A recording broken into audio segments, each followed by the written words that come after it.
And there's another show, they give each other stuff. They talk about things and other people. Yeah. And my question is, when you came to Podcast Malawi, when we just mention someone's name, you complain. You want to pay people to come for us.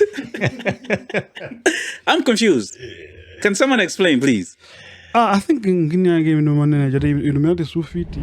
Bwana ina ndo wana zama ada kumalawi. There are people that are se unali maada wili. Asika wina agila. Solo nomination ni. Best agula ina hope jisanu kuzinadu sa. Kwedo ulaga.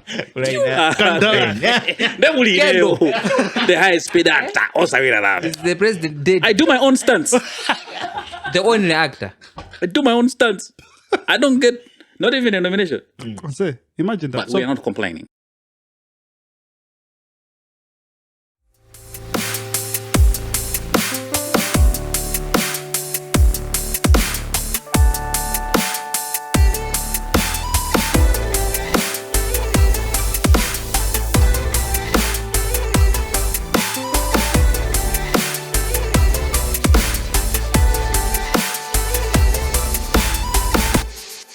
Are we on? Yeah, everything is Uncle Ben, let's start. Let's put our phones away because the entire Europe gaja kumi on a Tuesday for YouTube. Yeah, figure. I missed this place, Kwambili. I just want to throw a happy New Year to everybody. Happy New Year to you, Bridget. Looking good, looking amazing. I hope 2024 no ya ambassador go. Bridget. A happy New Year to Henry. You'll be seeing a lot of him. Abusa in the building. A happy New Year to you, lady in pink, Gugu, the Gugu master. The one and only. Nah, don't Always. don't overdo it. Always. Don't overdo it. Don't overdo it. Come on. Yo, Leo. done. A little pepe. Big shout out to you and a happy New Year to you, man. Hey, I say, Leon the Black Genius. We not the person who happy New Year now. Oh, happy New Year to you, Ben. I say, Ben. Happy New Year, brother. Yeah. Are you? Yeah. What qualifies Gujuro? Did you have a good time, like when crossing over? I think Gujuro. No, I'm pretty sure he put a Brandon, but no, like it was pun intended. I'm pretty sure. Oh, come on, I was home. I slept through the night. Nazuga and Hawanga Zama Gombola Zija. But yeah, it was an amazing time. After that we prayed and then we got back to bed. Anasadanase.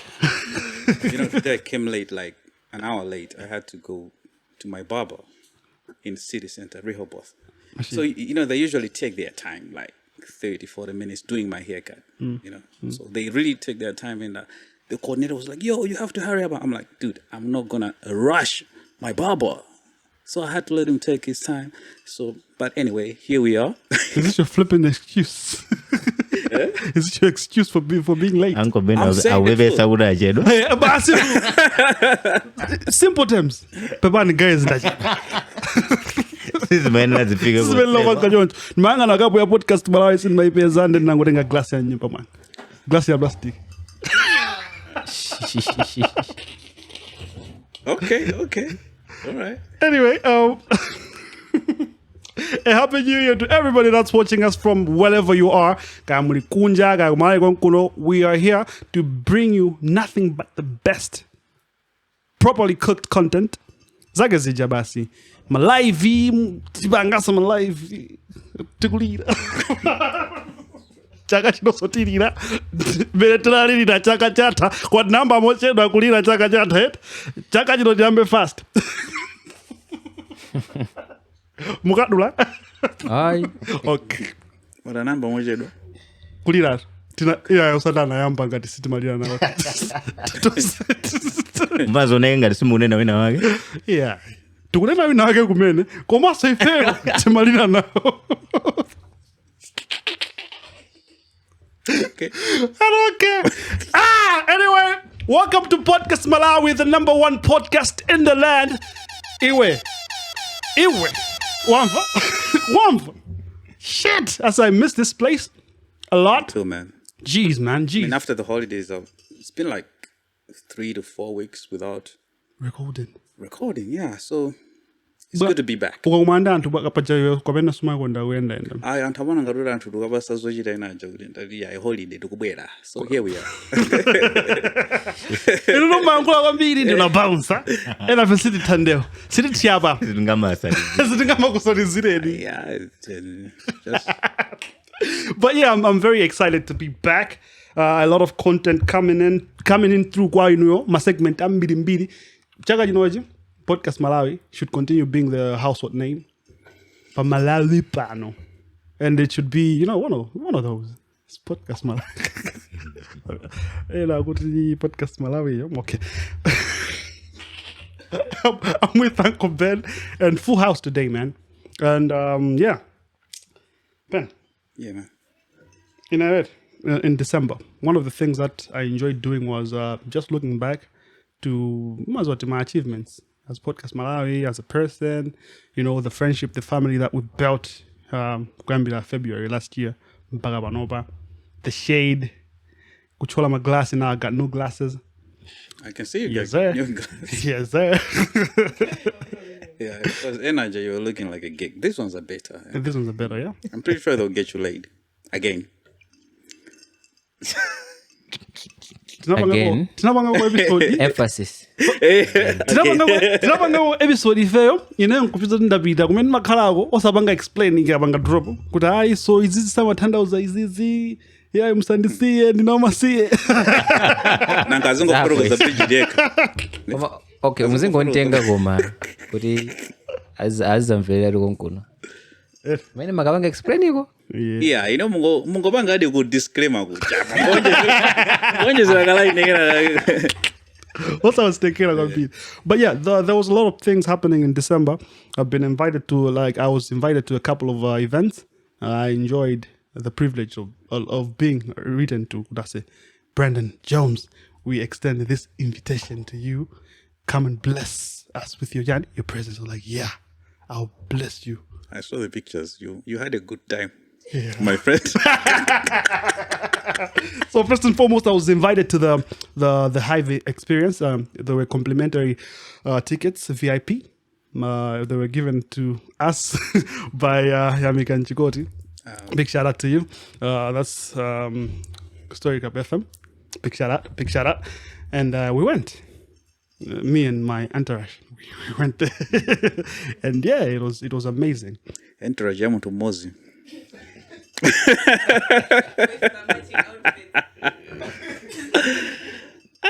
Got in Bridget once. So yeah. Bridget is not big. I don't have matching outfits. With his entourage of one person. Yeah, please go on, my friend. Yeah, man. One of the things that I enjoyed about the show, it was properly curated. But problem was the next day Magagunanchiro. Then Nachoga, even before Ellen Juji performed. But the stage was amazing. Stage work was dope. But one thing kept giving me anxiety. But I think it was a lead guitar guy. Kept wearing a shoe. And was busy. But I was we had performances in a place with Mari and Chan. Did you go? Were you invited? Because I wasn't invited. And I'm pretty sure you only went because you got free tickets. But yeah. Those tickets were extended to me. Extended. Did you pay for the tickets? No. That's free. The definition of free. I said, I had an option. So basically, of saying you no. and your entourage got free tickets and you went to an event. Go on. Did you go? Did somebody give you free tickets? I went to the president is dead. Where the room was dead. Deader than the president. Shit. So yeah, we went there. Magana Banga perform. Liked Praise Umali. Was very, interactive with the crowd. And I was like, I wanted father after I keep with I wanted father. One of those. So it's funny, Teresa Fondo. Teresa Fondo? Teresa Teresa Pondo. Snanka Piuja and the PH Fondo. Let's a Fondo, and I'm going to perform some international shit. It is a pond. There is a Pondo. Adajita perform ball like it was pretty. It was amazing. And all black, chan, and I'm in a nyimbo jana mandi Kelvin sings it. Tata in the enter now. No, the performance was nice. I saw the video. You saw the video. The choreography was dope. On point. Very nice. Yeah. Commandi choreography jora tu zimise nyimbo zingotomanga nza segura. But yeah, besides the point. Then in Magambia now that's it. Nyimbo hii fresh ya Kelvin sings arurukira. Betty. Nada tupanga banji Betty. Fit na bwa kuno matiki taulere tifati bendram. Number 4 minutes. Yeah, good point, baby. You know, my guy can go Kelvin sings. You know, whereas my George, my blood, George. For effect. Nyimbo ya uzimu. Manga na wala kujambula zimezo. For effect. Yes. Kabena mwina kwa matiki roli bila sisi maona. Kwa ulele ku VIP. Kwa matiki taulele. Kwa roli bila kwa. Shikuru. Kuna bula da jama ndani mzaka huyo. Yo, mzaka jama ndani. Mzanga wine? Oyimbo. Jemo? I need gula say. You know, I ain't got nothing. I ain't got shade on that nigga, but I need gula, bruh. I had to sit through that shit. I need gula say. And your girlfriend was like, hey. What? I'm like, what now? your entourage was like, yeah! I don't care who was saying yeah, bro. Like, Drema na di gula kuma siga say. Siga sungwa na yeah. Huh? Wamuntu jama mbira azimai. So, yeah, I want to say brand yake just yodi gula bwana. Yeah. Yama imba nyimbo zikugonda. The audience yake does mine. Adabangara baro musikozo da bwisaro. Ndo wonda zodigu. Sedai wadigula. Yeah. Ikozo kambira. Mana yota. Family no digula. There is a stiff ass motherfucker. Amina so ngamba so ga Jenny so that shit. Oh. Asha. Yeah, Asha. Yeah, not digula. I mean, also is advisor. And yeah, a couple of things. Malawi was a dope ass performance as well that night. Malawi, I need breathing control your ball. I got my investment the CD. I love that. Then can you have breathing control? This is for CD. What is someone figure? What is this man figure like live? Okay. Some of no mungu yamigira ma sound engineer gudi. Ai anthu ena amapuma ndikupanga kompe ndeti titinyo zaso ma engineer kwina amaira omveka nasama siana ma engineers Michael like ajina shada kagwira nyemeje so mega so months ama nilile. Yeah, so it was that Kena Gono. That's where after Malawi Akubwera Peaks, that's when we left. Yeah, but yeah, it was a very good night, very well curated. Koma. Panali vuto kwa ine right? Yes. Kuna iso event ya Nasty. Kuchona bila iwe kucha. With my entourage. Ando simnaende noga. Yeah. Yeah, Nasty C. After Adabanga announced, on the same day, when we the Hive, Chris on Nasty C. Yeah. Muntima manga namba guawa. No, but at least we had two major events because previously, the other promotion companies, Amapusha event, I think they cancelled it afterwards. In a show and majors. Eugene. It was an international act. Epic.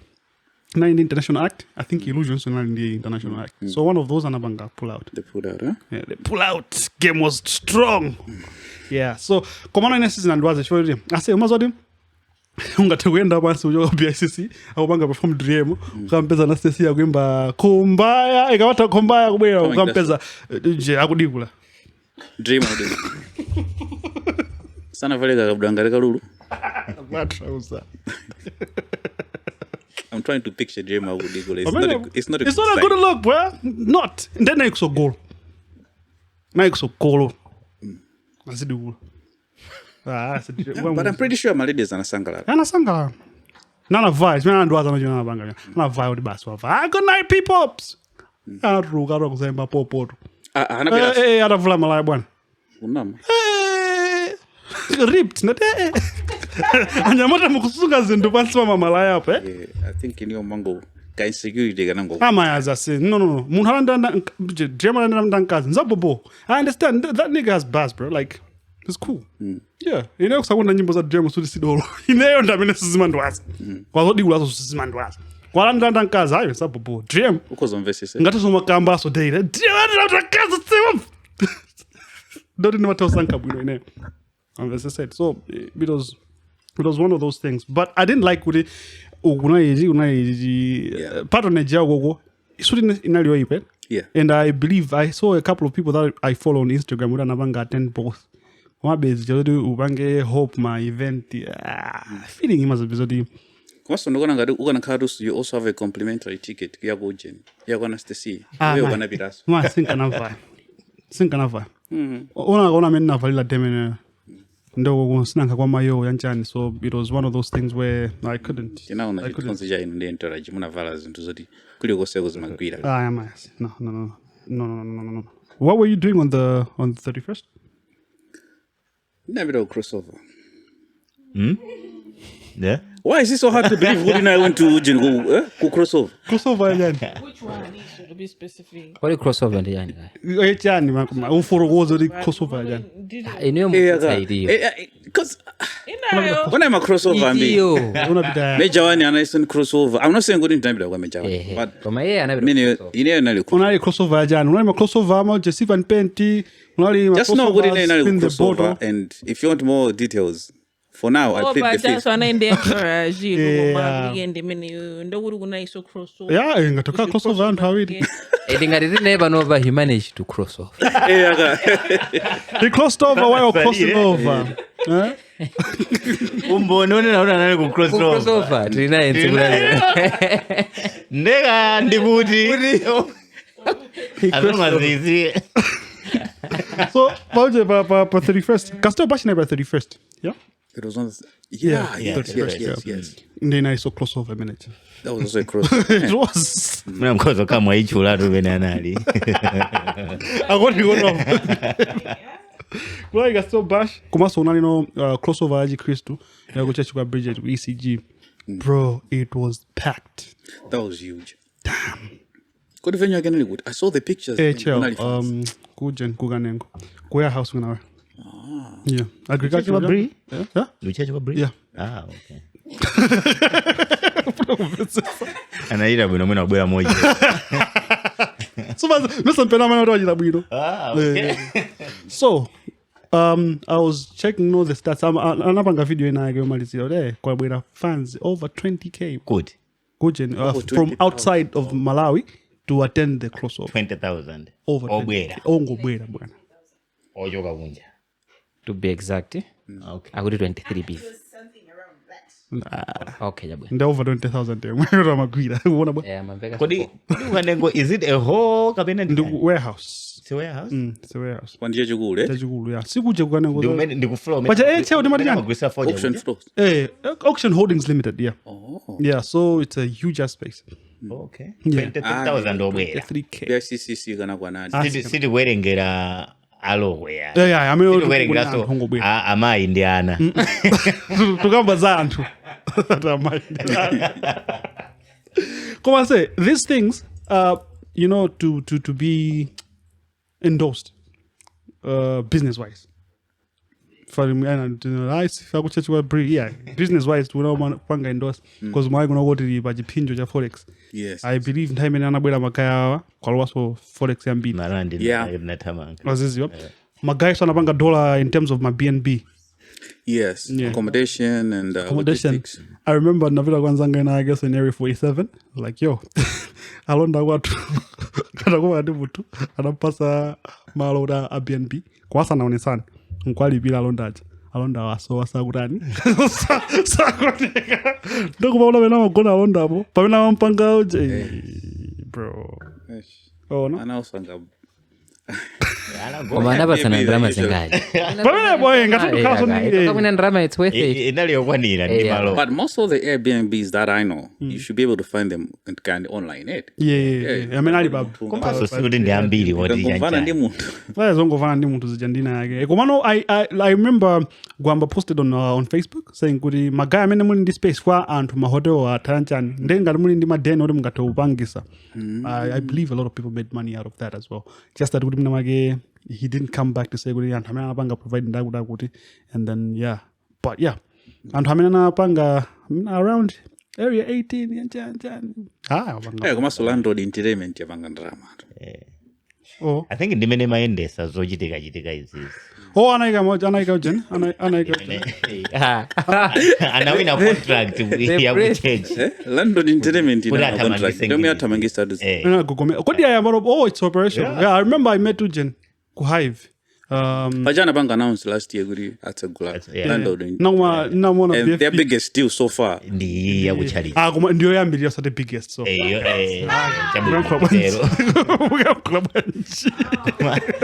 Komano kunali competition. Kuti ya bided. Kuti awine iwo. Kuma kuti landlord entertainment awine. Kuti mesa landlord entertainment inagwamba. Ndemesa gwamba ndongo. Yeah. Ondo anchali chiro. Kodi singatongo kamba za landlord entertainment osanchula gwamba. Ayo singa Bensam entertainment also chwa Bensam. Ayo they are congruent. They're perpendicular. So landlord entertainment inapeza business ya ikulu yambirira. Ndichoncho? Yeah, kupeza business. Sizo ndio yambirira ya ikulu. This is also global. Yambirira ya ikulu. Ya ikulu, eh? Yeah, peza business. Uncle Ben you can confirm. Yambirira ya ikulu. Yabeza business. Si yambirira ya ikulu. Inapeza business yao yambirira. DCG. Mwina panga kuna business. So this is. Ayo ngazobanza DCG ndio yambirira. Mwina ka zauri. Ndimena napanga announce. Is it as well for an post? Napanga announce. Is it as well for an post? Nda kutsutsane at the same time aweka sokuri ndio. In their social medias and a poster would ndio yambirira. We were privileged to be a part of this chan. Yeah, kuma na mafusa kuti kunali competition kapena potibas. Post yana ijo sapo ngati. Takafuseni pa positive. Yeah, but kuteka yena nkati momwemo mumpingomo analiso nkutekera. Bridget. Tamfuseni Bridget. Mwina analengeza. Kuna analengeza kuti amene matopanga. Amene mumakwanisa zo. Za event management stuff. Event management mwapeza sokolera kuti. Ino kulengeza kusinda kumveko. So tikuchita confirm kuti kunalibe zolengeza. Tupanga confirm kuti Bridget wayamba kujomba kuchali chini. Analengeza semene sana vide. Sana vale. All in all, I think they did a good job to handle such a big event. Logistics, accommodation, and everything else they had to do. And the stage design was perfect. It was dope. Ndio also? Okay, ndio dia anabeza anthu ayenera kuchita zimene. Abwana, asite amabeza anthu osesa. Landlord entertainment in the company. The company, it's very huge. Anthu amavala ngati namona they have branded cars. It's quite a huge. So in short, it was a success. No, that success is on there na kuiseji. Imapadikiza nkani. I say, so auction holdings was sold out, bwana. Okay. Auction holdings was sold out. For me, I have issues with the statistics outside you. 23,000. Yeah, wait. Anyway, I have issues. What's up, Alamulisa? For me, so I think it's a gambe. 23 wajuluka waje. 23 wajuluka. Oh, and how many 23,000 No, but all in all, I think it was a huge. It was huge. And then we know that we need to endorse. It was a huge event. We need to endorse such. It's quite remarkable. The other time they also did a huge event. 23,000. I say the other time they did a big event. Kubingwa say. Yeah. I mean, because 23,000 munena to obwera akunja. Zikoza kuteka say. So take us. Mabasa mena nabwera. Si crossover ena kana panga ku stadium I say. For different programs, yeah? Okay. My partners. Okay. I'm trying to make the 23,000 good. It should make sense. Yeah. My partners, and then my ena for international visitors program. So yeah, also my sense, and then ena my we've just come for the crossover. My partners. Yeah. My partners aja. Okay, the partners are perfect. Yeah. Get an own cheat or his businesses. That business is so. They're partnering. Why not just some business? You already know that. Okay. Let's move. Yeah, man. So we have to endorse that, and big shout out, big props to Landlord for curating. Landlord Entertainment. Mabasa ka pepe. Masungari mufuna nyamaro tabanga ni makamera. Matuluta zenkuzi. Bensam mwe. Ma announce also the libo. Ma announce. Mbewa ya manyazi na fila gugu. Ni marandi tu hawa. Man ndio friend kanesi. Mwina. Ndrama za Kizunguru sasa. Ndrama za Kizulu. Come on, for those that attended, I don't know, I didn't go to the Castel Bash. How was it? I just saw my highlights afterwards. But one of the highlights that I saw was our manager and busy. Watu wengine akati tibaisa kuruku huko akatama ngomena kwa manager. Bodyguard manager. Never stay. Mana footage. Ndikuona ngati ndingona zimezo sina piteko. Pite wazona. Ndazona pa TikTok. Unless ngara dana na bodyguard amangofana na manager. Manager Breeze. Aseni sina chule sina namu. Sina manager. Kwa manager ndangati. Kwa manager ndangati. Ndife tuzo Breeze ka. Yedu ndimi ni. Ndabena matonga na stage. Amanta mangira mbwa. Akaibaisa kumene ku amazamtenge. Anatenda na nchiro ndi bodyguard. Ukaibaisa soko. Mwana utali level ya badali. Ayo machine. Mwina prince akulandira pawiri. Messi swa ndi bodyguard. Kuti of course. Kuinta Miami. No, komando apa tufati paonike kuti nchiro imeneyo ndi manager kapena ndi hata kwazola kukira. One guys, ife video stinaone nawe. Inesi ndikira mutema. Inewe sinimankulubira. Ndika mavuto. Hatu sinimankulubira. Upita budget pa TikTok ya Ellen Juice. Ukaone. Tibaisa manager umenyeka inse. Umenyeka analipisa. Manager. Paliso jeni yanga so comment yanga yoti manager analipisa. Yeah. Manager analipisa. Aba bodyguard ali thread. Nzona mabanga ndi Justice we. Bodi Justice alipo kama anakutuluka na Ben ru. Ukubanga promote nyimbo zako. Tapita. I am fan cha. Justice alipo ni gangster. Okay. Alipo? Nyimbo, new music soon. Coming soon. Coming back for the second time again. Again. Ndina koma ya. And hawone gadi Castel Bash sana sanga. It was hosted by Sophie Mponda and Super Didi. Sophie Mponda da chena zopya zijazo di zidaba santu kan. Yona santu. Zidaba santu. Andina basa jidu gambile ujina outfit. Dali. Pana gambila naso. Da gambila nanse. Pana gambila. Kwa basi. Ena maisa bodera. Ena madandola nayo. Ena nango ndikumbusa nthawi ina yake kodi was it makazi analesedwa bwera. Hey, simakazi ra. Ucheni ai zodwa wa bwantu. Ameja nani atisera wakuzulula. Anapolisa skando inaso ngandi December. Zodwa sama hivi zimantera. Aran. Zodwa? Nesa nabezo nyembe ja guys ba stage. Basi feeding them. Amapanga tizimene zamapezati wagwira poija akupanga hang ndeti basi nanya ati ujatu fans ngogwira ase kumantaka umaja mwina literally feeding them. Feeding nanya literally iwe the footage is available on social media. Shit. Like literally iwe instead iwe wamba. No. Please. Takurubirira jabwino takurubirira. Feeding nanya ati literally on stage. Oh, there's another one. She encouraged Muntu to use a bottle. Yeah, so there was an issue actually. You know, you are on Jesus. The person has to be banned. You know. Zodwa. Kana mapanga encourage. Pangani nditaje kulile pangani. Basi urenga bottle njanchani. Zodwa amidonore nanya twanga mbwesa ndalama. Nanya twanu munkhalira. Sakupanga ndalama, wanga upanga ndalama. Feeding beans. Shit. You must respect that relish. That's people had a lot of fun. They had fun. They had fun. Ndina ke kuzango wano mu January Uncle Katt Williams no kuzango bwana ndi gwangwe. Williams I say. I think that day he woke up and he chose violence. Yes. Akadai antu akamapemphera rambuye let 2024 become. Katt Williams ndani. He literally woke up and chose violence. Bro, like so Katt Williams ine kuti ndizwe club sheshe. Isi maziwa nthayo nsanami.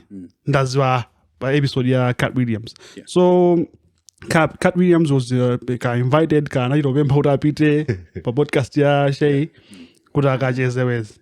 Bro, nigga comes in, sits down, starts complimenting the cognac that was on the bottle, on the table, and then props to them. Amama cognac minamela mamwini dwela. Sips and water. Sips in the water. Bas. pamene paja wangokhala akuyamikira mowa uja wangomaliza kuyamikira mowa nkhani afika kale pakolasi Komana auza kuti after this interview muchuka chikulia. alamuza No, he told him. He literally told him. say goes say anapeza 29 million views in 3 days. Really? Yeah. Yeah, Wow. Panapa, it's got over 45 million imagine that. as of right now. Over 45. Imagine that. I say in the left, right, and center. I say playing in Jody. Good at Mozoro Gamon Lamujen. You were stuck between good nigga Unajungamo, Kabena is bitter. 4 years Minamarani, Amayankula. Yeah, good is Kabena is just bitterness. Yeah, you know, to be honest, I thought some of the stories were fabricated. I'm like, these guys. Like, there was a time he said, Ineo, the first time I got on stage, I was 5 years old and the audience was about 5,000. I'm like, 5,000. and I was in the suit. And you know what? There's actually a video of Katt Williams, 5 years old, on stage. I'm like, Really? What? I swear. For real? I swear I saw it. I downloaded. I'm like, this guy was saying the truth. Wow. I have it. And the accent again. I'm angry. yeah, that's him. Wow. Hey, guys. I say Fandana Yankula. Say. I guess that's where the name of Cat in the Hat came from. I think so, yes. Before Figuratively, yeah? Yeah, before it was Cat Williams. Say now I say so for like of all the people that an episode or throw a band, but I learned how I mean I stand out. So there was Kevin Hart, Stevie Harvey, Dean Dano. There you are. Cat, PDD Puff Diesel. What is it? I think Diddy because of the ongoing issues. Allegations. What about Bridget zinankuzazo za PDD? Diddy, Litete, Jackson. Yeah. They're bad. They've been buddies. Yeah. Have you been swallowed up? Swallowed up. Yeah, man. So for Kevin Hart, bro, did you think meno wanauri wanarana babanga ndinza ka 5 that was the first time? Yes. Zwana Kevin Hart is janzona. Of course in zwanka kamba kuti muntu wisangama nene zankhani yake yako Los Angeles kwanakulira the other side of of America, yeah. Kulankana di ndimene zikuchitika uku ukusozuchitika of course nayi ngati zudabwisa kuti ayi Kevin Hart dingira nkhani yake ili ndi my inconsistencies. But what he said about Kelvin, your take. Kevin Hart, I think the main allegation in Aliodi, he said he thinks Goody Katt saw this by wearing the dress. Yeah. So there was a time Katt by interview. Oh yeah, Kelvin by interview. He refused Goody just sangabange break my principles ake. Yeah. Ndugulolera kuvala jani Dress. He said it by interview. Yeah. And the interview is there. Then eventually I think I figured everybody now just anagonjera nduvala dress. Yeah. So even that time Katt was like, Chief. Dress so he posted, very dress. But you can question it for someone who came to the public and say, there's no way good in the bank as many as those. Then later he does that. I think it's quite quite hypocritical. Yeah, it's very questionable. Unless in the Jayodi Zinazaguma is available. And the way Katt Williams responded afterwards is quite questionable also. He was like, no, I'm a drugs you. Kelvin Hart. Yeah. Kelvin Hart. Hey. The Kelvin Hart guy was like, I'm a drug. Katt into I'm a drugs you. Chan. Wow. So, but he never said we didn't want Famadani. Amanama. Yeah, that's the thing. Sana nyoda kuna manangu na msama mkulubiride. And I'm a drugs. I think Alindia he needs to let it off. You see? So you're like, you're not addressing the actual issue. No. You're just trying to discredit him, you know? See, Katt Williams, that he's clean. He's never done drugs before. Yeah, he smokes weed. He admits it. Yeah, he smokes weed, drinks alcohol. He's not. What's with my... All right. Okay. Thank you. Yeah, because Ari nigga has been clean sana pange kuma drugs amasuta yamba koma masama mama kwa sama mama so ngati alcoholic he's a connoisseur. So when he came to Steve Harvey, it's quite interesting because amongst the main allegations, anazango drova shoda chifiga kahea gadigaja. Musone ngaduri ndi Rehoboth here. Ndi wig giving it. Wig. So wasn't wig the manager? Tell me many. Yeah, that manager yankabala wig ndara manager. He called it man unit. Yeah, that's what he called it. So I think I made a menya kauchi nikaja ndukumara cause yo jendo dance kama muigira kangini kaja ndukumenyera kajani ka hairline ngabo yo jendo va stage ndukurani ku basi kujera fana jerada mzituza Steve Harvey zakala ndima guys amabiro baba shop ya Steve Harvey ineso nufuna ka mundidoli lenga di Steve Harvey baba urai so vuta osaruga so the next to P Diddy, now of course Zabi did is obvious for it's already there. Casey and Anabanga Sue and Malamobilo Katt, the guy he decided to pay her. Anabanga sort out region outside of court. So yeah, but the main issue in this Steve Harvey and Pangajani, he claimed Ludi and Kabama jokes Ajna Mark Curry. So the same issue again. Like Antaran Fusa Steve, is it true? He was like, no, he's a hater, blah blah blah blah blah. You know? Oh, Salabanga address Salang in the hater. Yeah, he didn't address as well. The evidence is there, right? The evidence is there. And even the guy, I mean, Anambedama jokes you. He said it in an interview. Good Steve Harvey took my whole sitcom. My jokes are in Halloween. Yes, and I think I say and the footage is there. So if you put it side by side, it's all the same. And even joke in a Katt, Yaba filling station. And I think that's what Jogo say, Yaba filling station. And Kakamba Zama for that doula.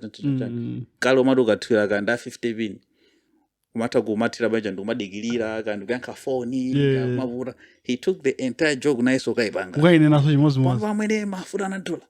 A 50 bin is Unga Kariso Madigilira, Saudi and Chan. Uganguiga Jonchi. Amaris. But the jokes are there. Yeah, industry yagu site just when again it's a dirty game. It is. Now I understand Agamadi with the Illuminati. I think we used to have the impression we were Zolfitis but now we understand Palima organizations they make you do bad things so that they can keep that information good whenever you're not in line with them. They use it against you. Yeah. Blackmail. Yeah, cause now they can have your sex tape. Could the day na goes banga zo busango una mlando bas. Sexual assault. Sexual assault. Drugs. Yeah, cause if you look at my distambi banopa, if they go to jail, it's what the assault. Chani gama vice and mayunego. So no, why is intelligent as a rap? Yes. Anabanga drop nyimbo Illuminati. Zimsaki zibena kagamba zinangini ngati zimene zozo. Timona ngati Illuminati ndi my rituals chanchani. It's deeper than that. Greed chanchani waziziwet. So yeah, I think it makes sense with the Illuminati yo. Basically, those people when they give you a contract, you're in Jan Drama Zambili. You have to do something bad, and they will keep evidence. They make you do it. Okay. Yeah. They literally make you do it, and they have the evidence. So when you are not in line, okay. For example, Jay-Z. Have you ever heard Jay-Z saying some crap stuff? He's always in check. He's doing his thing. He keeps quiet. Yeah. He's doing his thing. Because now so he has some stuff with it. My elite sajada way the Jay-Z. Chan. For example, if you look at Diddy, all these years, no one has ever gone against him. Yeah. People are now coming out. Ineso zinandonegera. Kumaya sodomeso ndi ambiri mbiri. Ajina asha alimuti? Alimomo. Guys. Kuna se wana mpasa baja chlamydia, is it? Herpes asha nda. Anadwara herpes ndayina again. Ana mpasa ndani kuma ana nena. Kuma da ndio sajira. Does that mean up to now he has it? Handi chira herpes handi chira. Herpes indi imakhala ndema vura herpes break out imabwera let's say tabwana kunoko stress yani ngamba kunguona ukuba situ Samburu. yeah ndi happy zitu nde madolo maria ni manyanga ndando hako America kuli happy zambiri kumene oho hele manyanga ndo hako America nyanya tuanga maja ndando hako oho happy things Wala kuna maezi we. bola mwewa positive 1 HIV 2 HIV 1 kuli happy zi osatha osamva kuti ayi mukumwa chani zija mwazija kombucha iwe happy ndachi bwana ndipo zoti kwatentha kwambiri mucha break out mbwerekete ndoti engine basi singagweso ntchito angafune kudya engine yacho ndani Ndiyanthu akuti this is the year of truth. yeah Fans yungobwera adu mangong'alula pati. ase ndina yake Koma no ineyo like on the same topic. I mean, Katt goes on a podcast. He literally talked about a lot of people yeah on a podcast. And kule a certain show also kuna vile magazine nage akambaza zibwezi za also zapita soka kambaso za zibwezi so yeah and you know and there's another show they give each other stuff. They talk about things and other people. And my question is, when you come to Podcastmalawi, when we just mention someone's name, you complain. You want to pay people to come for us. I'm confused. Can someone explain, please? I think ngini yake ino manene jari inumeate sufiti I say cause I don't know. It feels so like a lot of people be like, hey, you're fucking haters, hey, you hater, you're a hater. Uncle Bensam, you bitter and sour, you turned into a podcast, fuck you.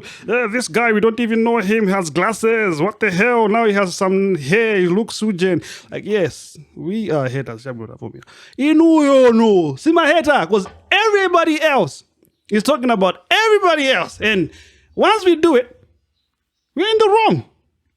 But we don't actually do it. We ask questions, and the people that come over here, they talk about you. If ngalibali vuto mkhaya inu anthu I mean one of you. But no, I think it's a new age.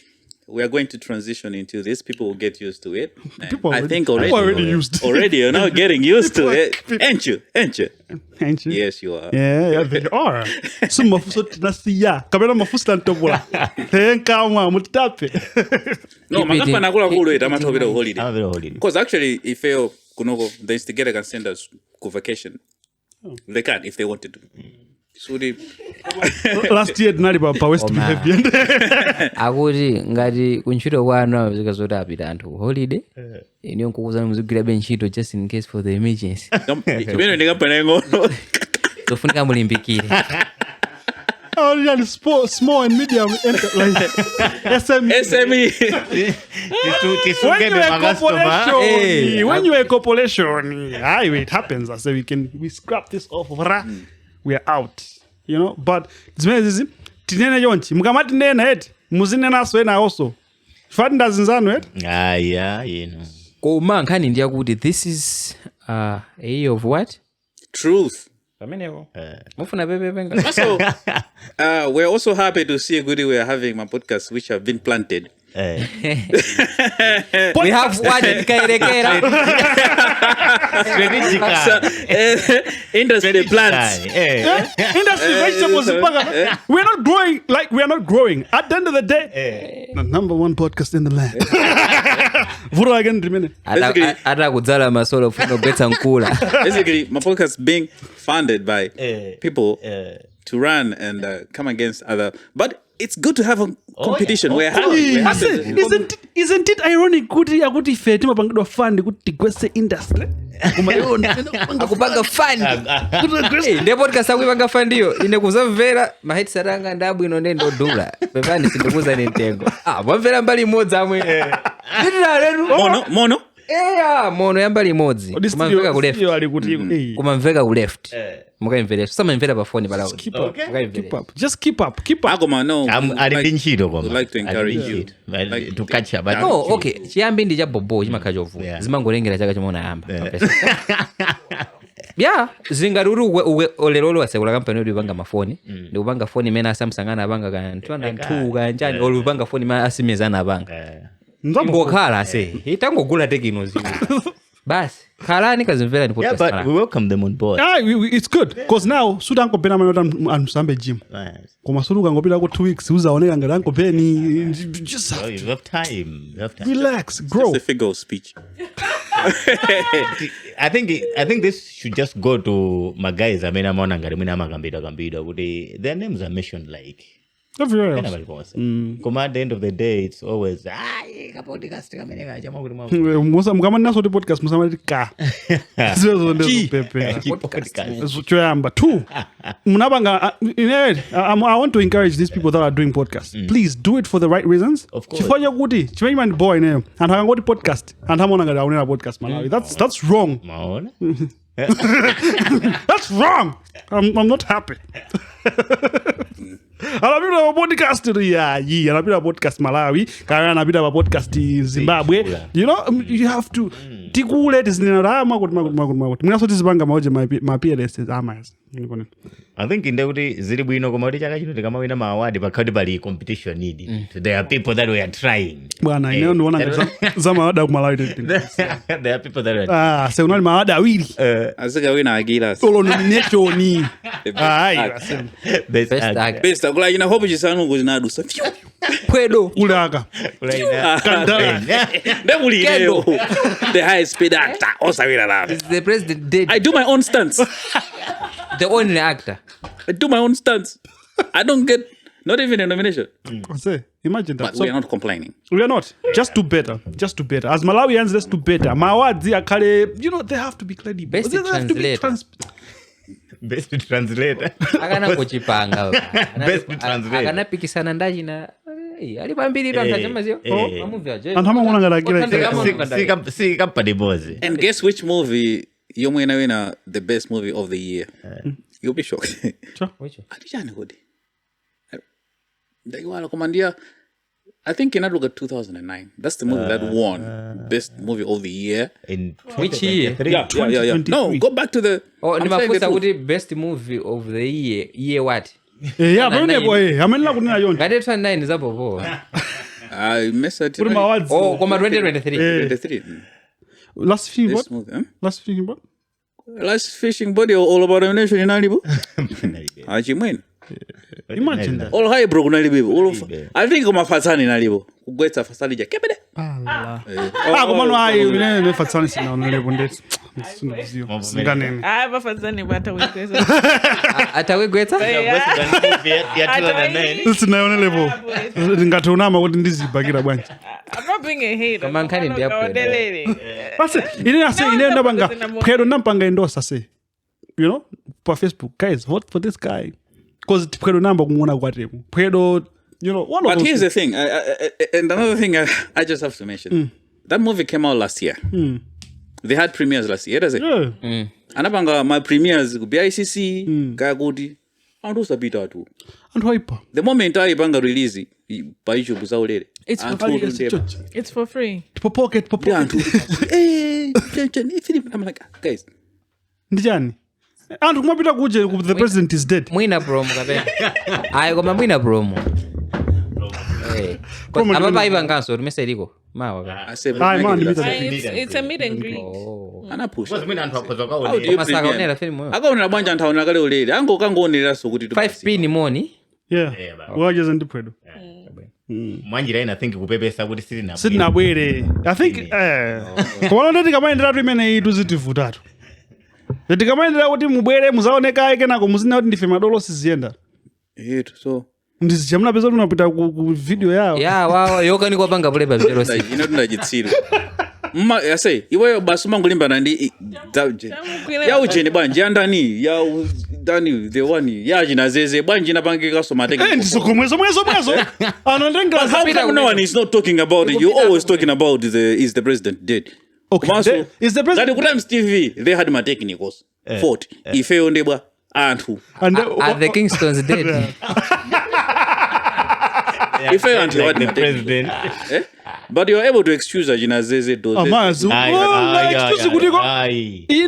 Inuyo ndiri zeze chimozi. Ineyo zeze zeze ndikungonkhulukira chifukwa titavina nyimbo zake zambiri December.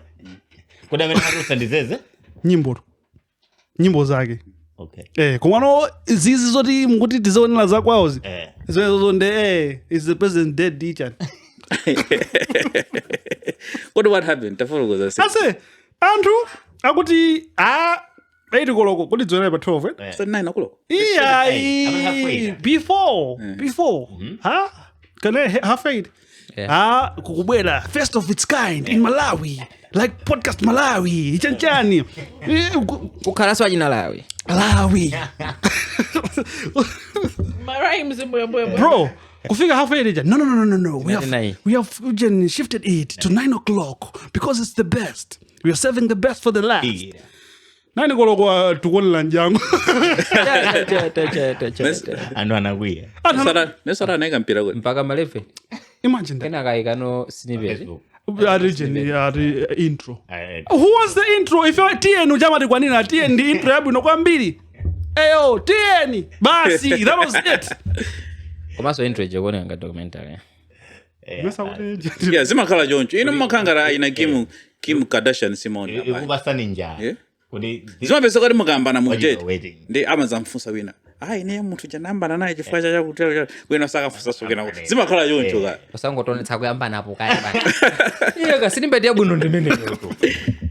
Yeah, Benda aja. Ndina anaipasa hype ya mbili. I know, but the promo was great. It was dope, and the quality looks good. It does. And the guy doing the voiceover, shout out, I say umata. Ulibo. Era say. Ngine jandi yapo. The Ngine yapo. Ngine jandi yapo. Even nzimene nazo, zima boa kwambiri, nzimene zozo. Kuti taona na trailer yapo inapenda kutamanga, amenya afa. Kena ko Udanda bwende compliments ticket. This game ujama. Ma subtitle akolonza. Anabwende compliments ticket. Hey. Amwene sini na game is the president did. Nani kala sini kena kake. Nde inafika vyuda. Karoma sijanja. Amwene. Ya dumpade ile parliament.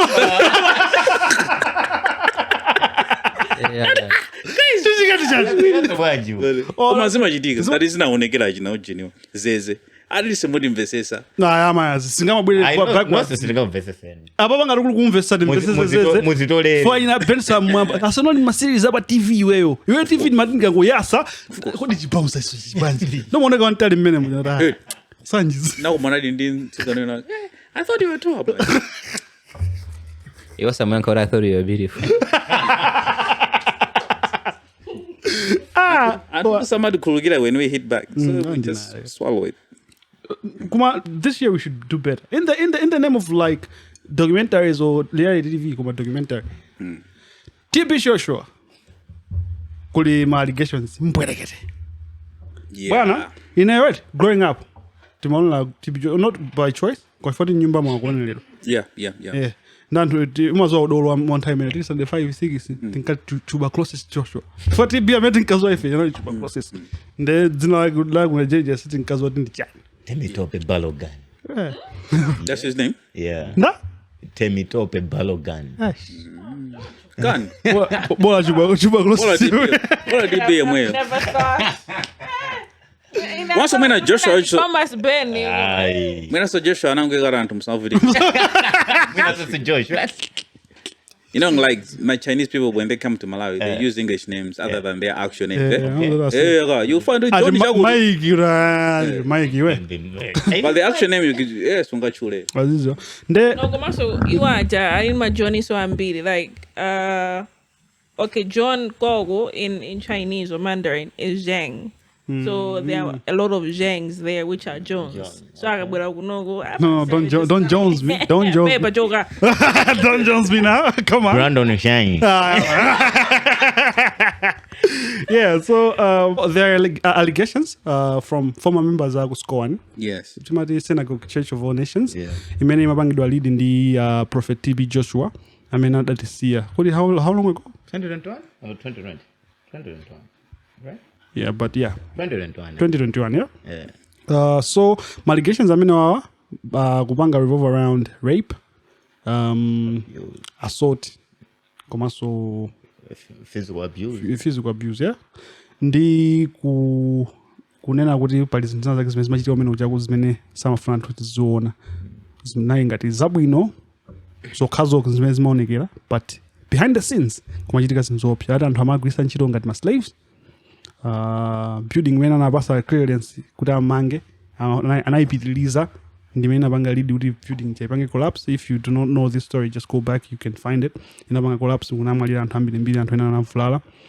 Komanso munthu wankuluja anali ndi mwana wa kunjira amene amanzunza mukampu muja. So one of the people that were confessing anali so mwana wake amene akunenedwa kuti wakunjira uja nde nkhani imeneyi yazetsa mpungwepungwe online and offline. Akhristu ndi anthu ongomvera BBC basi aliyese akukamba nawo ine ndi baba ndi jomba ina ake ankolo anga chakutu ati izono TV Joshua tati ayi ankolo tikazwale Saturday Friday tikaswale tisatikuze. So yeah, there's been a lot of hearsays and hobwe and my theories out chanchani, but my allegations makamaka rape. I must say sikuwayamba kumva koma they were, you know, suppressed. Yeah, suppressed. In a way kuti kunatuluka na statement kuti ma claims aja analibe evidence yeni, you know. I do not know kuti unachitenga bwanji mbale wanga iwe monga wa squani. Zukuma kwambiri. Choyamba ndinene kuti kwa onse Akhristu amene anakhala kusikoni kwa zaka zambirimbiri ndikumaka nena poyera pathandala kuti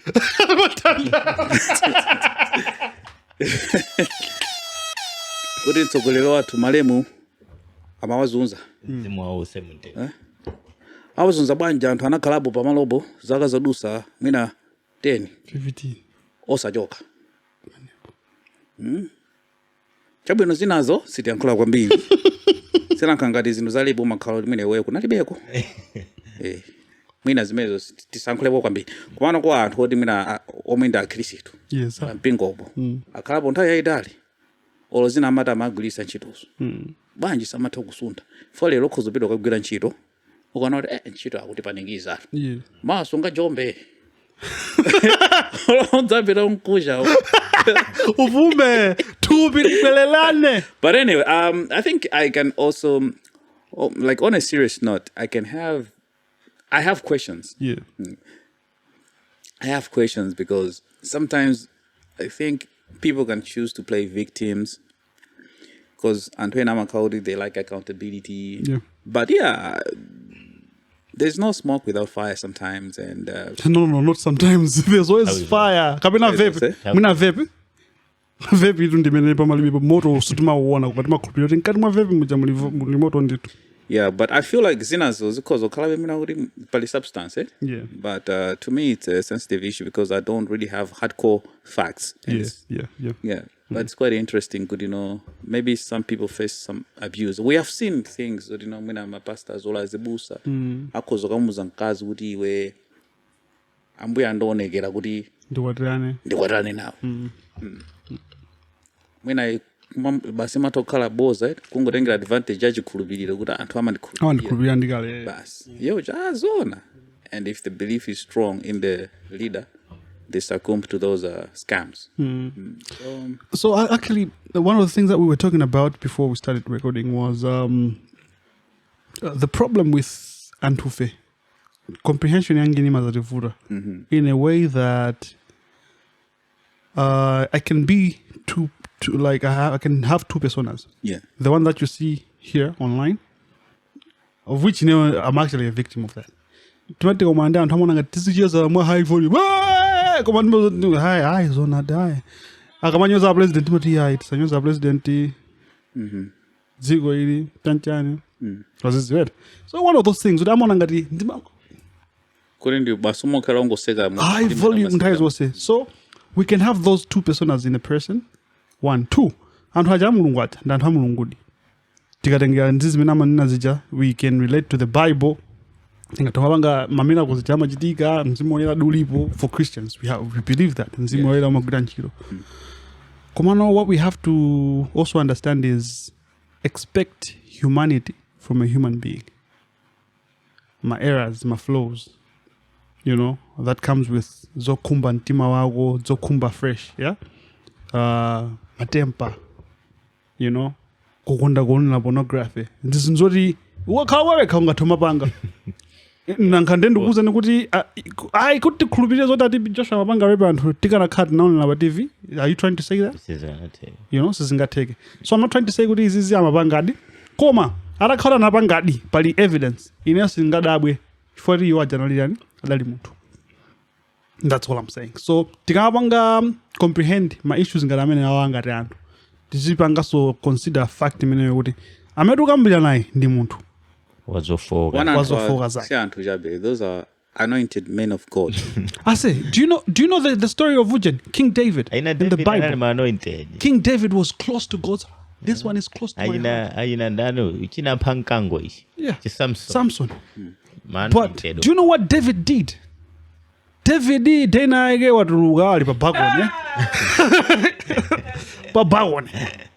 Ta Basiba Kabere kakali njo. Maflats aura naje. Kuja wapi na ndugu. Sikuja wapi na ndugu. Ona ali pamene baja akuona nzinda wabwino kona na iya ndikuona sobwino pati apa Besiba akutani akusamba koma Besiba amuna kenchi Bensam cha nkhondo kuchidolo titani Leoni commander Bensam akhale kusogolo. You know what I'm saying? Not only did he just sleep with Besiba, but he killed Mamuna Besiba. Just for his plan to go through. Technically, he didn't kill. Guy died. Anango mutogota. Banda utsakoza amene akanapha bewina. Wasakala kawa unalabira Kanose mukhala line modzi ngati. Kanabira kungondo. Mtogolo. Koma ngani nalyo nena kuti uyo sidi kumufuna. Ati kocha nena iniyo lero mumenya balance. Like akakhala kusogolo. The point is someone had to be in front. It wasn't him. It wasn't supposed to be him. Chipojoti amfumu alinaye ntchito. Ntchito yake ndio pedwe. He had to be to the front. That Joseph banja namponya mujino. Kola laja ndilame kangu. Anabwera ku. Joseph Bible mungwenga. Man done. Sorry, Bible cinema vilenga. But yeah, my point still remains with him. They are close to God's heart. Komano, you have to understand that tinabadwa moja. Ana ninaru Dustin kapita. Tinabadwa muchimo. Mundigala mutse. Ngono kumbusa zangu kandawili. Wewe mpatu wa gospel kandawili. Da George? Malem. Mbene iwe. Hey. Ona. Hey. You see one of those things. So it's ndimuntu. And how banga zinzoda bisa kwambiri. You know, and hori ndiyatima yanganaja, let's say there are 3 or 4. Amazoda gaonekana ina weyamsa chali chichina. Chifanya zo kumba zao za muntimere ura amasi. Ngakaso limozi. Chopedeka jo gawana jisiji kumaenda bwi. You know, so Koma at the same time, just because iwe kunoko kabwera kono makauti ndiwe Blandon. Wazio? Kumbali kuja ndiwe nzanga waine. It doesn't mean you just meaning and ended in John. Yeah, exactly. Yeah. That's what I'm also saying that. Komano nzwema singabange discredit kapena kubanga discredit mchimene wanduza iweyo kumene kuna libeko chifukwa kuti ndikuona ngati Ben ndi munthu wabwino kwa ine ndati tikamona zinthu zija tizizoona be in both ways kuti magaya jangatokhala kunama. Okay, here's the thing. Let's just refer to Katt Williams. Yeah. Anabanga claim kuti Steve Harvey stole a joke. We have evidence. There's a show, he said a joke. There's another show, Steve says a joke. We can refer to a joke. Yeah, true. In this case, yes, people were just being interviewed. So to me, I still have questions. What if they just felt that way? Could our name is also? Because, like, if he was alive, could it, like, his sister, the other person's sister, and okay, conversation. And the probability yokuti church ija ini members angati onse atata atengedwe nkupangidwa interview angalankhule zimene ayankhulawa ndi ndangati angalankhule zabwino ndanga pachonena kuti chechi chonse sichimakhala ku nyumba kumene TB Joshua amagona koma onse aja right? Yeah, I mean, onse amene anali they were close. documentary they were Very in the close to same him. building, they were living the same building kuti and those are man the of only God akachoka mchalichi amapita kumene kuku koma those are the only people Kumene- mwina kuliso anthu ena okuti mwinaso akadali mbali inayo aizimenezo ndesiri kuziwa tikunena zimene Probably. yeah so akhoza kukhala kuti mwina alipo ena singani kuti aja anasiya onse alipo pano ndanyo ayi Alipo ena. ena alipo kucheza sonda amene onso amene onso afunika abwere Yeah. alankhule Afotokoze timveso bwino mbali wawo. zawo Ines ndingikamba the news the news Yeah. There was a video that I watched in 2010 or 2010 on YouTube. It was on YouTube also of if as my indeed na also na my disciples we na naniga ku press team we na nani ujani different and nkani zao these men wagamba wasugudi zugusiana because the way those ladies were describing many of my hostels yanjani is the same the way that these ones are also describing. I haven't checked if those videos are still online now. Come on, I watched it 2010. but it was also And- not BBC. No, it was wasn't just like them. BBC. In a area with Nigeria, like these women were coming out and talking about being molested and being abused and all of those things. So like palima videos angabo nori they started a long time ago talking about the evils or whatever was happening in the church.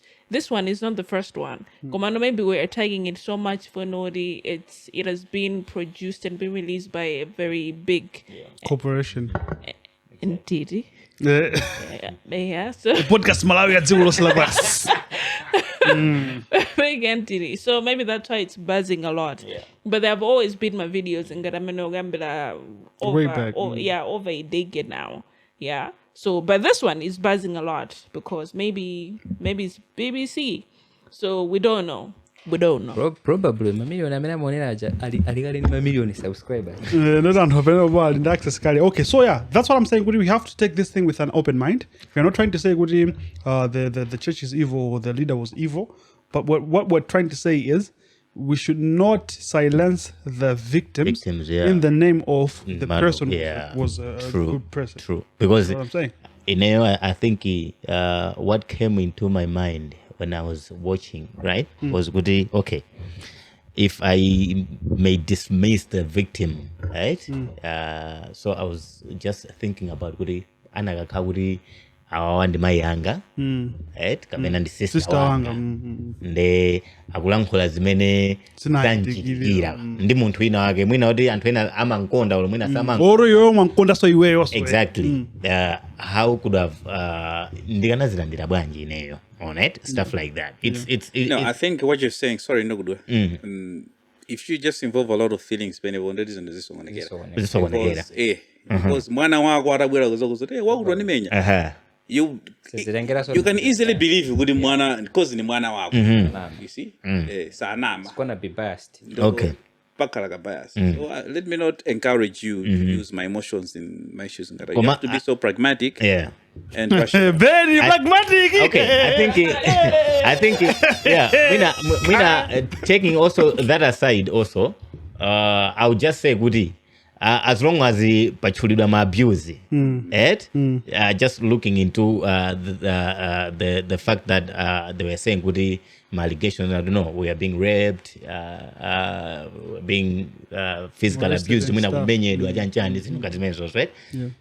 It's something that we can be interested in, like knowing kuti zimatani. Mwina so kwapempha kwauza anthu ena amene adakali komweko kuti atetane kuti Arunigire be. kuti mwina tikhala kuti tikupezabe umbono otani umbono okwanira, but the fact that wina wake akunena za zoti wagwiriridwa kaya wamenyedwa, I think it's something that we should attract interest, considering kuti mwina not considering kuti amene amapanga zimenezoyo ndi otani kapena relationship yake ndiwe ndi otani. yeah Auntie Gugu. On another perspective, kuti mpange konvesi muntu kunena kuti these things they actually really happened. zimakhala povuta. I'll give an example. Yeah, a prophet Romeo to Mwiza Wundene for 19 years. I mean, I'm gonna do there was evidence, but people were still saying, no, agunama.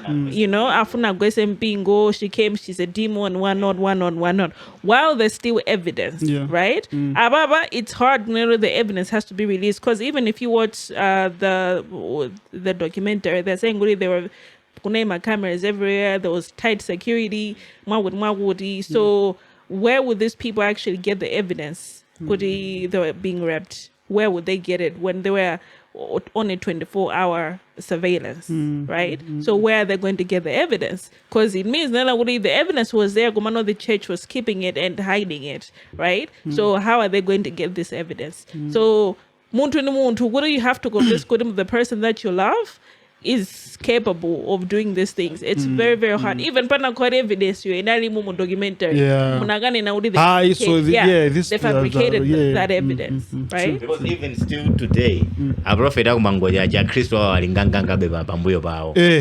Kuti uyu ndizaboza zvezana olomuda onesa video yao akukisa mwana atu akunza zoda mwabanga izizi. I remember they were saying kuti iso ndimina so ninjira mulungu kuti akalalikira kwa anthu akondende. I was like, I'm a Christian too, bro. Come on. I think I see. Ukazilowesa maujini ukambili. This is mine. This is mine. But anyway, well, let's leave it as you say, Goody. Let's be open-minded. Since we don't have hard facts and evidence, we are not being conclusive here. Yeah. So if you have your own comments, you can write in the section below. We would like to hear your views as well. Guys, you know what I say? One of the things that I'm excited about this year is nice, emotional, spiritual, number for tenta.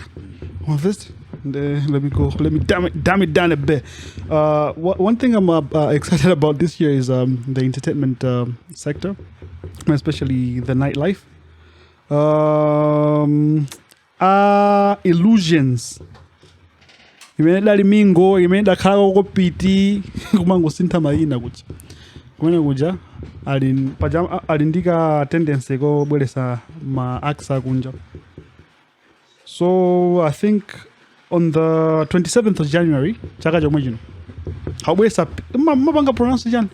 Paige. Is it Paige? This singer. Is it Paige? Oh, yeah, Paige. Kabandi Paige. No, Paige. Paige, yeah. So arabanga announced that West Page on the 27th. Sana see the pump. Boys, we are going to do a quarterly review. We are going to have 4 acts. Yes. International acts. First one will be Page. The second one will be Masco from the US, who used to be a Malawian. Masco is coming to Malawi. Yeah, to perform. That will be Saturday, 3rd of February 2024. Masco na story he left Malawi at a tender age. Hey, I say. Is he still Malawian? Because he left Malawi at a tender age. He's no longer Malawian, that one. Get it? That one is good. You're throwing shade. See, you're throwing shade. Yeah, so that's Saturday, February 3rd, Kuzabwe Masco. And of course, I'm Wachula, I'm supporting acts. I'm in the area of Malawi. So I'm just focusing on the international acts. Yes.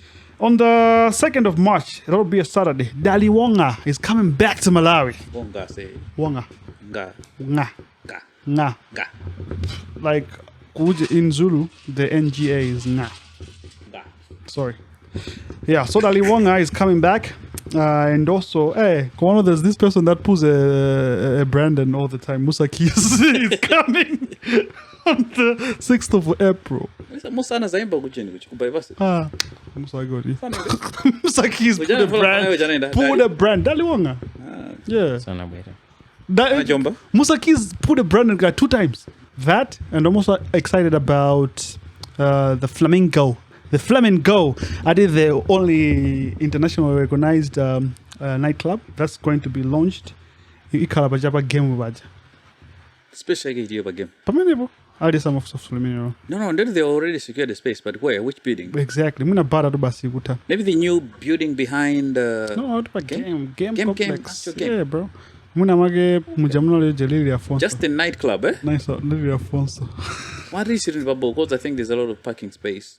Yeah, there's a lot of parking Kama space. semeni Malawi ndo. Mwalina. Tusamo. Malawi. Tusamo. Ngana turuka mu Lily Afonso. And it's Mwina small, mugemu. guys. Mugemo. How much you Ango rule some game. nothing doing. So yeah, I'm actually excited. I want to see that. I really want to see that come to life. All of the other things that I want to see come to pass is Blind Banda's composition. Ndamva kuli kumaboma ikapanga appeal. Blind Banda anachisudwa ntchito mboma nde akwena kupasidwa. That's according to the court. Yes. Akwena kupasidwa 103 million kwacha. Imene anthu anayigawa kale kuti 40 million nampasa zanchale 10 million nampasa tamiaja 53 hapa nganayo chani 53 nayo hapa nganayo chani Antulambogawana kalenda. alaba lagala kalitola. So yeah, Mjoni bene wulu sana chidio. akunena anthu amene anachula mitengo yawo. So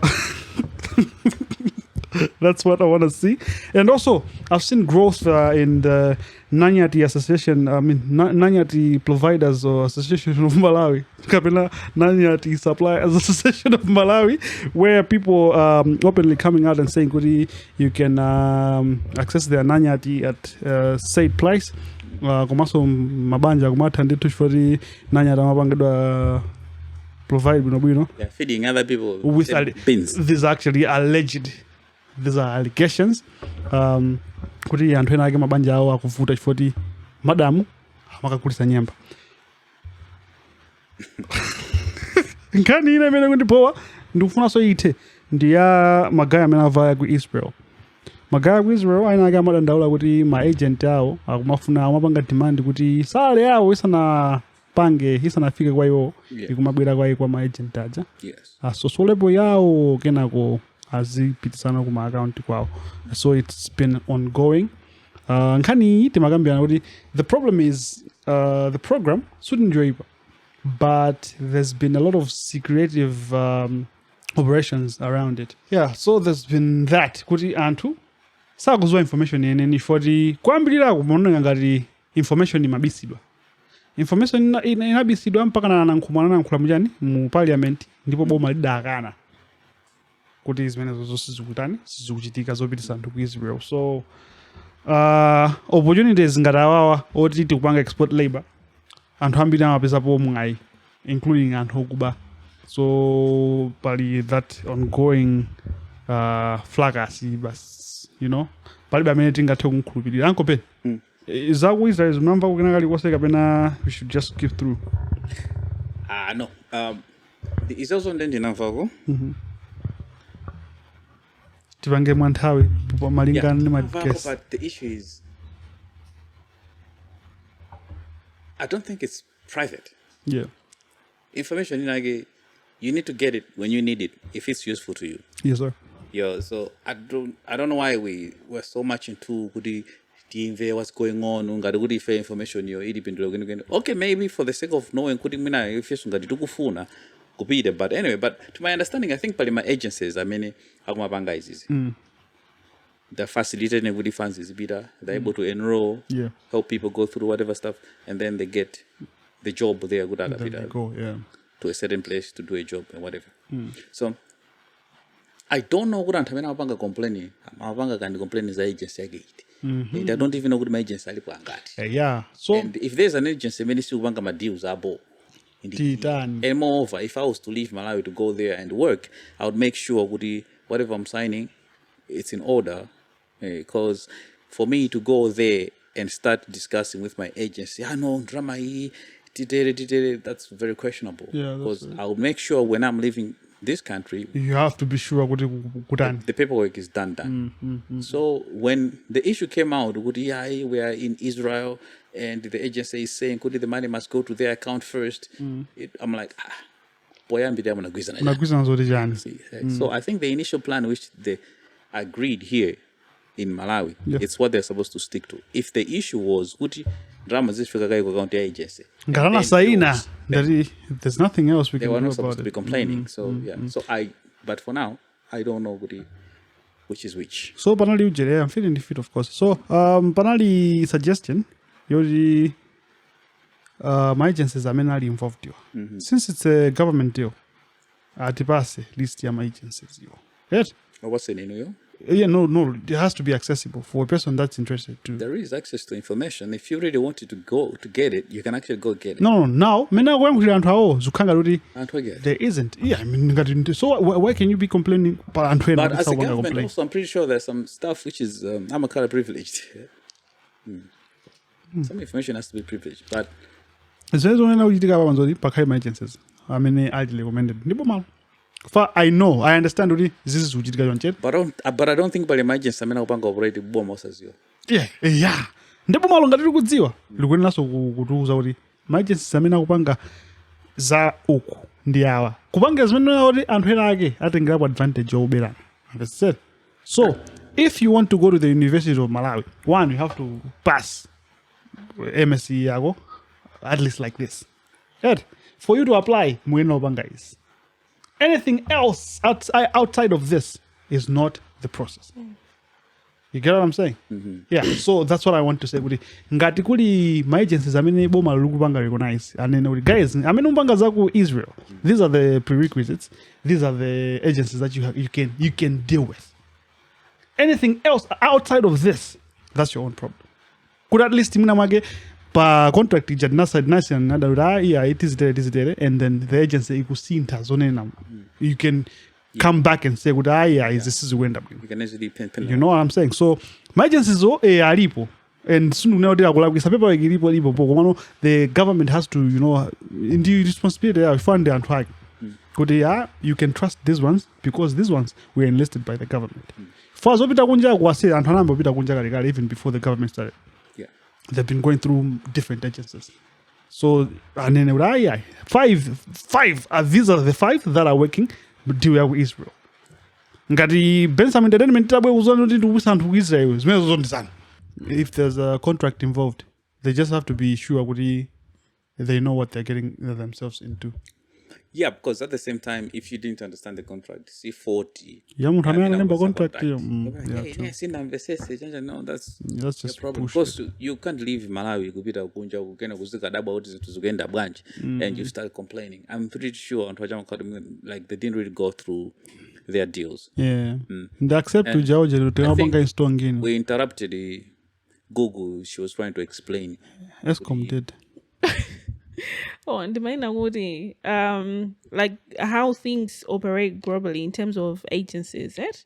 Your money sima figure in your account first, and then the agency gets their card. No, the money goes through the agency, and they get their card, and then they release your money into your account. That's how it works. Because I think it makes sense to me. In every department, whether it's music, movies, whatever. The money always goes through the agency and then they release it. Yes. Yeah, true. Okay. Notice I think is in hurry. I don't know ngareso anthu ampata ukuthi abange ora werenge zomwe akuwasainitsazo umakhalabo because I've witnessed ndakantenga wina wake ku FDH Bank around 10 p.m. kumene ukamakasaina loan azizo chimepepe mwana mpasacho cha loan icho ndiyama page ambiri chokuti sukuranga kuzuruwerenga umbobombo enda akakamba zimenezozo akuwadikira ku airport ana kuti afike 9 p.m. and to 10 p.m. akanali ku bank. Do you think chinthu cha ku bank chachiwerenga? But here's the thing. There are things you can control and there are things you cannot. The person could have chosen. All people. But I'm talking about you still have that choice. Of course, in time or whatever. It's up to you. Okay, I don't think they would force you. Yeah. So the problem is it means that the whole flight Then why would you complain? I didn't read the contract. So the whole flight. Whole flight and here. Okay, so I think now, why are you rushing these people? It's planned. You should not have enough time to read the contract. No. I mean, I don't feel like. Don't put it in a space as slavery. Would you know? If you say, I don't want to go, they'll be like, no, we will take you anyway. No. If you say you don't want to go, you would stay. Okay. Exactly my point. The Ben, chomwe tukamba chokuti ngati akupita anthu 200 and 200 onsewo makontra mafomu ya maloni akusaina usiku umodzi. Which means those people, they are not ready onse. No, In general, If you don't be ready, you get to choose. I'm not ready. Aye, Ben. Yeah, I understand what you're saying.